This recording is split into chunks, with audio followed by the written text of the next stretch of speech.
gratitude. And I started thinking that I would do it every day, and I've missed some days, but I still am dedicated to doing 365 days.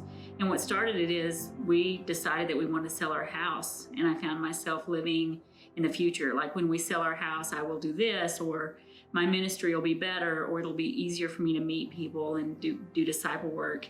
And God was like, Leslie, I need you to be happy where you're at. I need you to live in the moment where you're at and be thankful for what you have. Be thankful for your house. And I was like, okay, God, I get it. Be grateful. He's like, no, I need you to be grateful publicly.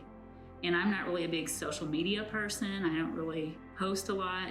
And he's like, I want you to post 365 days of gratitude.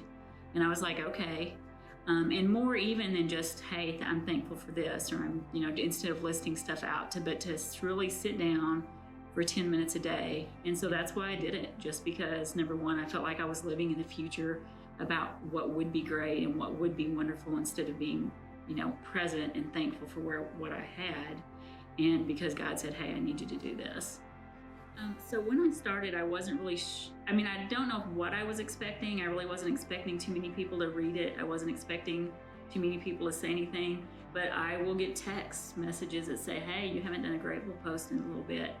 What's going on? Or I went to a class reunion and somebody said something about the grateful post, and my classmates were like, oh yeah, we all read those grateful posts, we love them. All of the responses have been surprising to me, but it also surprises me that when I share about being vulnerable, or share about the fact that sometimes I don't want to be grateful, sometimes I'm just doing it out of obedience, then the next day someone will come up to me and say, hey, and then they can be vulnerable. I think it opens up the door for other people to be vulnerable when I decided to publicly be grateful or publicly be vulnerable. And I feel like that happens a lot with vulnerability.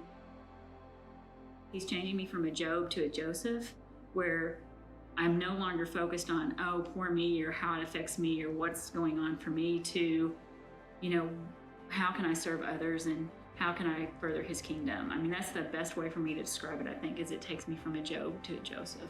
After my class reunion, I'd written and I really wasn't sure I wanted to go. I was a little bit anxious about going back and seeing all these classmates.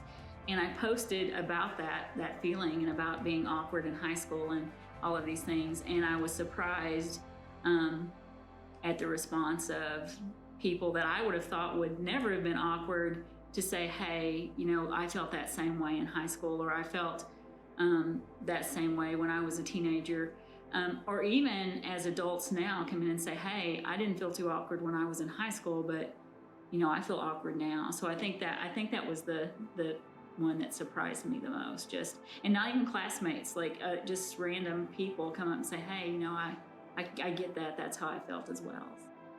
I would encourage people to make it one of their daily disciplines in some way, shape, or form.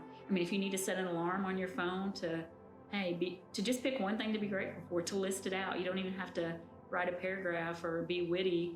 You don't have to feel grateful. But if you can just say, hey, there's something I'm grateful for. Being able to walk or talk or see or hear or feel or touch, to have family, to have a community, it changes my perspective, and that's what I would encourage other people to do.